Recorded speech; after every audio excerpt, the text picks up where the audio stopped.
क्या कहते हो बाबा को रोज? याद प्यार और नमस्ते। क्या कहते हो रूहानी बच्चे रूहानी बाप को, अर्थात रूहानी शक्ति का, रूहानी पिता का संपूर्ण अधिकार तुम ले रहे हो। संपूर्ण अधिकार, क्या रूहानियत का संपूर्ण अधिकार हमने लिया है? रूहानियत देख रहे हैं, रूहानी शक्ति देख रहे हैं, किसने कितनी शक्ति धारण की है वो देख रहे हैं। सबको समान दी है, हमेशा मुरलियों में आता है सबको समान दी, देने वाला एक, देने का समय एक, पढ़ाई एक, क्लासरूम एक, किसी को एक्स्ट्रा नहीं दी है, सबको समान दी है, परंतु फिर भी नंबरवार। अभी अभी मुरली चली थी, 3 प्रकार के बच्चे, एक है मानने वाले, एक है जानने वाले, मानने वाले, और तीसरे चलने वाले। तो रूहानियत की शक्ति का संपूर्ण अधिकार हमने लिया है। रूहानियत की शक्ति का वास्तविक स्वरूप हमको अनुभव हो रहा है। जब रोज हम कहते हैं रूहानी बच्चों की, रूहानी माता पिता को याद प्यार और नमस्ते रिटर्न में, तो क्या अनुभव हो रहा है कि ये मुरली सुनने के बाद हम में रूहानियत भर गई है। ये मुरली सुनने के बाद वास्तविक स्वरूप का अनुभव हो रहा है। ये मुरली सुनने के बाद रूहानी स्वरूप का, प्राप्ति स्वरूप का अनुभव हो रहा है। हर मुरली सुनने के बाद, पढ़ने के बाद ये अनुभव हो कि कुछ पा लिया है। आत्मा में जगह जो खाली थी वो ज्ञान के प्रकाश ने भरी है, ऐसा अनुभव। तो ये सबसे पहली बात, रूहानियत, प्राप्ति स्वरूप, संपूर्ण अधिकार, प्राप्ति स्वरूप और वास्तविक स्वरूप। वास्तविक स्वरूप अर्थात नीचे एक जगह मुरली में बाबा ने रूहानी शक्ति के लिए एक दूसरे शब्द का प्रयोग किया है। कौन सा? ये ओरिजिनल शक्ति है। क्या है ये? ओरिजिनल शक्ति है, अनडाइल्यूटेड, खालिस, प्योर एनर्जी है। आत्मा में इस समय इम्प्योर एनर्जी है, इसके लिए संकल्प भी इम्प्योर है। परमात्मा प्योर एनर्जी का सागर है, ये उसकी एक दूसरी महिमा हो सकती है। अमृत वेला, क्या सोचना, वो कौन है? अति शुद्ध विशुद्ध शक्ति का, विशुद्ध ऊर्जा का सागर है वो, और मुझ में वो विशुद्ध ऊर्जा, वो पुनीत, वो पवित्र निर्विकार ऊर्जा मुझ आत्मा में समा रही है। He is the ocean of pure energy। उसकी संपूर्ण प्योर एनर्जी मुझ आत्मा में समा रही है। तो जैसे ही उसकी एनर्जी आएगी यहाँ पर, कोई भी लौकिकता, कोई भी आसक्ति, कोई भी वासना वहां टिक नहीं सकती, रह नहीं सकती। Passion out, God's love in. विलासिता बाहर, संयम अंदर। प्योर एनर्जी अंदर, इम्प्योर एनर्जी बाहर। तो ये सबसे पहली बात है आज की मुरली से। दूसरी बात, उसमें फिर 4 बातें हैं। ये रूहानियत की शक्ति ब्राह्मण जीवन की क्या है? विशेषता। दूसरा, ये रूहानियत की शक्ति फाउंडेशन है। तीसरा, ये रूहानियत की शक्ति, ये रूहानी शक्ति खुद को भी परिवर्तन करती है और औरों को भी परिवर्तन करती है। और चौथी बात, ये रूहानी शक्ति जिस्मानी बंधनों से, सभी बंधनों से मुक्त करती है। ये 4 फायदे हैं, ये 4 बातें हैं। पहला बताया विशेषता है। सभी ब्राह्मणों में एक विशेषता है और वो विशेषता है रूहानियत है। चाहे रंगीन कपड़े पहने, बिना बैच के भी घूम रहे, तो भी ब्राह्मणों में एक अलौकिक आकर्षण है। उनका व्यवहार, उनके शब्द अलग है, संसार से हटके है। फाउंडेशन हमारे जीवन का फाउंडेशन ये शक्ति है।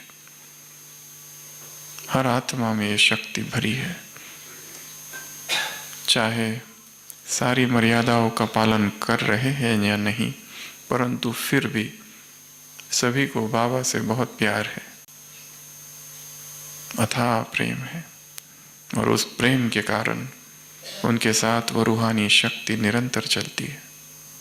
इसलिए इस ब्राह्मण जीवन का फाउंडेशन क्या है? रूहानियत, रूहानी शक्ति। तीसरा, ये शक्ति ही हमें परिवर्तित करेगी, अंदर से और बाहर से। दूसरों को भी परिवर्तित करेगी, हमें भी। दूसरों को देखने की जो दृष्टि है वो परिवर्तन हो गई है। किसी गुरु ने अपने शिष्य से पूछा, ये तुम कैसे समझोगे कि रात पूरी हुई और दिन चालू हो गया? पहले ने कहा, गधा अलग है और घोड़ा अलग है, ये मैं बताऊंगा, तो इससे मुझे पता चल जाएगा कि दिन चालू हो गया। दूसरे ने कहा, नीम का पेड़ और आम का पेड़ अलग अलग है, तब मैं समझूंगा कि सुबह हो गई है। गुरु ने कहा, ना, कब पता करेगी? कब पता चलेगा कि रात पूरी हो गई है, सुबह हो गई है?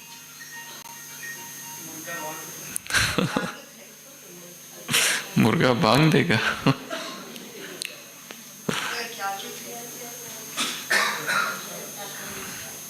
जब तुम्हें हर पुरुष में भाई दिखाई देगा और हर स्त्री में बहन, जब तुम्हें मनुष्य शरीर नहीं आत्माएं दिखाई देगी, तब समझने का लेना कि रात पूरी हुई है और दिन चालू हुआ है।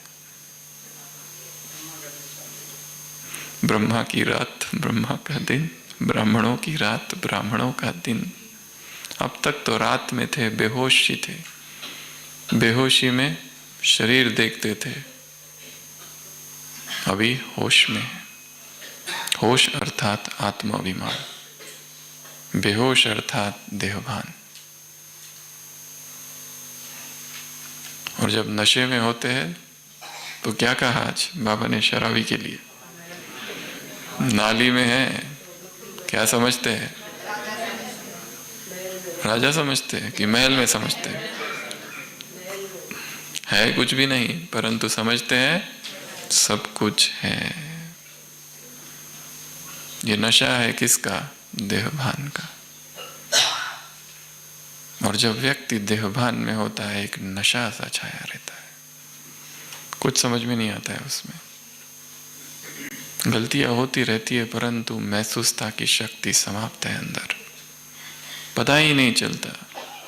नशा ऐसी चीज है।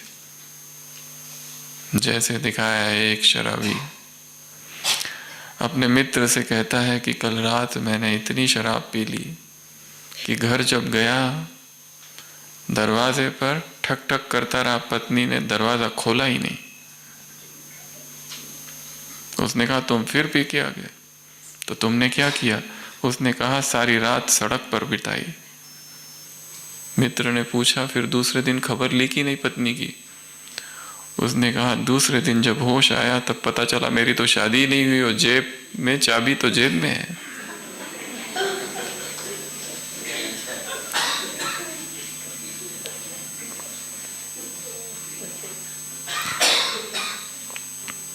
रूहानियत की शक्ति अर्थात पहली बात विशेषता है ब्राह्मण जीवन की।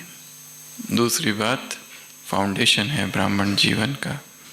तीसरी बात स्व को परिवर्तित कर देती है और दूसरों को भी परिवर्तित कर देती है। दूसरे शायद हम जो कह रहे हैं उसे देखकर परिवर्तित नहीं होंगे, हमने जो किया उसको देखकर हो जाएंगे। यहाँ आने वाले शायद बड़े बड़े भाषण सुनकर परिवर्तित नहीं होते, पर एक भोली भाली माता बेचारी अपनी सेवा में लगी है, ना उसने कोई भाषण दिया, ना उसे बोलने आता है, ना ही उसे परिचय पता है अच्छे से संस्था का देना, परंतु उसको देखकर बड़े बड़े हृदय परिवर्तित हो जाते हैं। व्यवहार बदल देता है आत्माओं को। तो ये दूसरी बात थी। तीसरी, ये रूहानियत की शक्ति, बाबा ने कहा, काम नहीं कर रही है, कम काम कर रही है, क्योंकि सूक्ष्म बंधन है। एक तो ये भी है, बंधनों से छुड़ाती है वो 4 बातों में, उसकी चर्चा आगे और करेंगे। आगे बताया ये बंधन से छूट नहीं रही है आत्मा, क्यों नहीं छूट रही है, उसमें फिर 4 बातें। पहला, तीनों शक्तियों को एक साथ प्रयोग नहीं कर रहे, तीनों शक्तियां एक साथ कार्य करें। मन में श्रेष्ठ संकल्प है पर बोल शक्तिशाली नहीं है, बोल शक्तिशाली है परंतु कर्म में नहीं है। एक ठीक करते हो तो दूसरा लूज। बहुत पावरफुल संकल्प है अमृत वेला, आज ये करेंगे वो करेंगे वो करेंगे, पर दिन में नहीं हो रहा है।